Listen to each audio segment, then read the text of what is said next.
कैसे हो आप लोग। एक बार फिर आपका रॉयल क्लासेज मेरठ में स्वागत है। कुछ इंपॉर्टेंट क्वेश्चन हैं जो एग्जाम में पूछे गए हैं। तो पहला क्वेश्चन देखिए क्या कहता है। आंधी में हवा की गति कितनी होती है? 80 मील प्रति घंटा, 70 मील प्रति घंटा, 90 मील प्रति घंटा, या इनमें से कोई नहीं। तो आपको बताना है कितनी होती है। ये आपको देखिए, तो इसका जो करेक्ट आंसर होगा वो करेक्ट आंसर कौन सा हो जाएगा? वो हो जाएगा आपका 70 मील प्रति घंटा।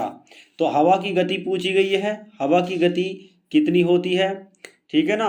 तो ये आपको पता होना चाहिए। तो इसका ऑप्शन जो है आपका दूसरे वाला ऑप्शन आपका इसमें राइट है, ठीक है भाई।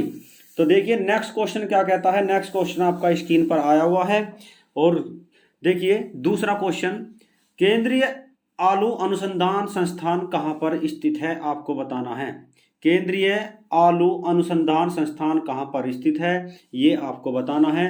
तो पहला ऑप्शन शिमला, देहरादून, मुरादाबाद या लखनऊ। चार ऑप्शन आपके पास में दिए गए हैं। तो इसका जो सही जो करेक्ट आंसर होगा वो कौन सा हो जाएगा? अगर सही करेक्ट आंसर की बात करते हैं तो इसमें जो है आपका शिमला हो जाएगा, ठीक है ना। तो इसका जो शिमला जो करेक्ट आंसर है, ठीक है भाई। और इसके बाद में अगर बात करते हैं शिमला की, तो शिमला जो है इसका सही करेक्ट है, क्योंकि ये जो है एग्जाम में कई बार पूछा गया। देखिए नेक्स्ट क्वेश्चन, उत्तर प्रदेश में मलिहाबादी किस लिए प्रसिद्ध है? उत्तर प्रदेश में मलिहाबादी किस लिए प्रसिद्ध है, ये आपको बताना है। दशहरी आम, पीला खरबूजा, सूती चिकन या मलिहाबादी, ठीक है ना। तो सही जो करेक्ट आंसर है वो सही करेक्ट आंसर इसका हो जाएगा दशहरी आम। तो दशहरी आम के लिए काफ़ी जो है फेमस है ये मलिहाबादी उत्तर प्रदेश में, ठीक है ना। तो ये मलिहाबादी काफ़ी इम्पोर्टेंट है, ठीक है भाई। तो इसके बाद में देखिए आपका स्क्रीन पर जो क्वेश्चन है वो सामने आपके, और सामने जो क्वेश्चन है क्या कहता है। पकते ही टमाटर लाल हो जाता है। मेरी बात समझ, पकते ही टमाटर लाल हो जाता है, ये आपको बता। पकते ही टमाटर लाल क्यों हो जाता है, ये बताना है। पानी के अनुपाती परिवर्तन के कारण, क्लोरोप्लास्ट का क्रोमोप्लास्ट के बदलने के कारण, या तापमान परिवर्तन के कारण, या इनमें से कोई नहीं। तो ये बताओ क्यों हो जाता है? क्लोरोप्लास्ट का क्रोमोप्लास्ट में परिवर्तन हो जाता है, इसलिए क्या है, टमाटर क्या हो जाता है, टमाटर जो है लाल हो जाता है। पकते ही क्या हो जाता है, लाल हो जाता है। तो इसका जो जो ऑप्शन हो जाएगा वो कौन सा ऑप्शन हो जाएगा? दूसरे वाला ऑप्शन इसका राइट हो जाएगा, ठीक है भाई। दूसरे वाला ऑप्शन इसमें राइट है। नेक्स्ट क्वेश्चन देखिए आपका स्क्रीन पर आया हुआ है, क्या कहता है। पीत क्रांति संबंधित है। पीत क्रांति की बात करते हैं तो पीत क्रांति का मतलब होता है पीली क्रांति किससे संबंधित है? पीली क्रांति, ठीक है ना। तो पीली क्रांति बताइए किससे संबंधित है? आपको जो है ये बताना है पीली क्रांति किससे संबंधित। तिलहन उत्पादन से, मछली उत्पादन से, खाद्य उत्पादन से, या इनमें से कोई नहीं। तो इसका जो सही करेक्ट आंसर है वो हो जाएगा आपका पहले वाला ऑप्शन आपका इसमें राइट हो जाएगा, तिलहन उत्पादन से, ठीक है ना। तो तिलहन उत्पादन से इसका जो सही आंसर आपका हो जाएगा, पहले वाला इसका ठीक हो जाएगा। नेक्स्ट क्वेश्चन देखिए भाई। नेक्स्ट क्वेश्चन क्या कहता है। दूध से क्रीम को अलग करने पर दूध का घनत्व क्या है? बढ़ जाता है, घट जाता है, बराबर रहता है, या इनमें से कोई नहीं। आपको बताना है। चार ऑप्शन आपके पास में है, तो आपको बताना है बढ़ जाता है, घट जाता है, बराबर हो जाता है, या इनमें से कोई नहीं। तो इसका सही करेक्ट आंसर हो जाएगा पहले वाला। इसमें क्या पहला आंसर इसका जो है, पहला वाला ऑप्शन इस आपका जो इसमें सही है, बढ़ जाता है, ठीक है भाई। क्या हो जाता है? बढ़ जाता है इसमें, ठीक है। तो इसका पहले वाला जो ऑप्शन आपका राइट हो जाएगा। देखिए स्क्रीन पर नेक्स्ट क्वेश्चन आया हुआ है। उत्तर प्रदेश के किस क्षेत्र में वार्षिक वर्षा अधिक होती है? सबसे अधिक सर्वाधिक वर्षा जो वार्षिक होती है वो कौन से क्षेत्र में होती है, आपको बताना। चार ऑप्शन आपके पास में है, और इसमें पहला मैदानी भाग, तराई क्षेत्र, पठारी क्षेत्र, या इनमें से कोई नहीं। तो सही करेक्ट आंसर जो हो जाएगा वो हो जाएगा आपका तराई क्षेत्र में होती है। किस में होती है? सही जो आंसर है आपका तराई क्षेत्र में सबसे अधिक वर्षा होती है। तो ये आपका ऑप्शन। देखिए नेक्स्ट क्वेश्चन आपके जो स्क्रीन पर आया हुआ है, और नेक्स्ट क्वेश्चन आपका क्या कहता है। निम्न में से ग्रामीण क्षेत्रों का जमीनी कर्ता धर्ता कौन होता है? तो देखिए चार ऑप्शन है, कानून गो, लेखपाल, पटवारी, या इनमें से कोई नहीं, ठीक है ना। तो चार ऑप्शन आपके पास में दिए गए हैं। तो इसका जो सही करेक्ट आंसर होगा वो हो जाएगा आपका क्या? लेखपाल, ठीक है ना। तो इसका दूसरे वाला ऑप्शन आपका ठीक हो जाएगा, ठीक है भाई। काफी इंपॉर्टेंट क्वेश्चन है जो एग्जाम में पूछा गया है। ठीक है, कर्ता धर्ता से आया हुआ क्वेश्चन है ये। ठीक है, नेक्स्ट स्क्रीन पर आया हुआ क्वेश्चन आपका, कच्चे फलों को पकाने के लिए कौन सी गैस इस्तेमाल होती है, आपको बताना है। ठीक है ना, कार्बन डाइऑक्साइड, हाइड्रोजन, नाइट्रोजन या एसिटिलीन। ठीक है ना, तो चार ऑप्शन आपके पास में हैं। ठीक है ना, चार ऑप्शन आपके पास में है, तो सही करेक्ट जो आंसर है इसका कौन सा होगा ये आपको बताना है। सही करेक्ट आंसर हो जाएगा आपका फोर्थ ऑप्शन आपका ठीक में हो जाएगा।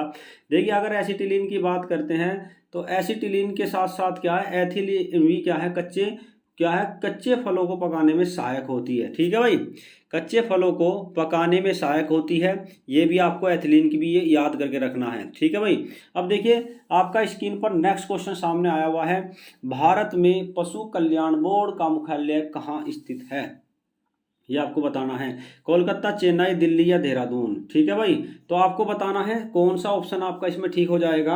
अगर ऑप्शन की बात करते हैं तो इसमें दूसरे वाला जो आपका ऑप्शन है चेन्नई, आपका इसमें राइट आंसर हो जाएगा। ठीक है भाई, चेन्नई आपका राइट आंसर है इसका। ठीक है, अब इसके बाद में स्क्रीन पर नेक्स्ट क्वेश्चन पे चलते हैं। तो नेक्स्ट क्वेश्चन देखिए स्क्रीन पर आया हुआ है, लहसुन में तीव्र का प्रमुख कारण क्या है, लहसुन में तीव्र का प्रमुख कारण क्या है ये बताना है। अम्लीय यौगिक, क्लोरो यौगिक, गंधक यौगिक या इनमें से कोई नहीं। ठीक है ना, तो आपके चार ऑप्शन आपके सामने दिए गए हैं और चार ऑप्शन में से आपको राइट आंसर लगाना है। तो राइट आंसर कौन सा हो जाएगा, तीसरे वाला राइट आंसर हो जाएगा गंधक यौगिक। ठीक है भाई, तो गंधक यौगिक आपका इसमें तीसरे वाला ऑप्शन आपका इसमें ठीक हो जाएगा। ठीक है भाई, तीसरे वाला आपका ऑप्शन ठीक है। और स्क्रीन पर आपके सामने जो क्वेश्चन आया हुआ है वो क्वेश्चन देखिए क्या कहता है, उस क्वेश्चन पे चलते हैं। तो देखिए क्या कह रहा है, 12वां क्वेश्चन, भारत में ग्राम पंचायत की संख्या है, भारत में ग्राम पंचायत की संख्या क्या है, गैर आबादी वाले गांव से अधिक है, गैर आबादी वाले गांव से कम है, गैर आबादी वाले गांव के बराबर है या आबादी वाले गांव के बराबर है। तो इसका जो सही करेक्ट आंसर होगा वो कौन सा होगा, चार ऑप्शन आपके पास में है, गैर आबादी वाले गांव से अधिक है, पहले वाला ऑप्शन आपका इसमें ठीक हो जाएगा। ठीक है ना, पहले वाला आपका ऑप्शन इसमें ठीक है। तो स्क्रीन पर जो नेक्स्ट क्वेश्चन है, नेक्स्ट क्वेश्चन को देखते हैं। सामने आपका आया भूरी क्रांति किससे संबंधित है, चमड़े उत्पादन से, उर्वरक उत्पादन से, चाय उत्पादन से या इनमें से कोई नहीं।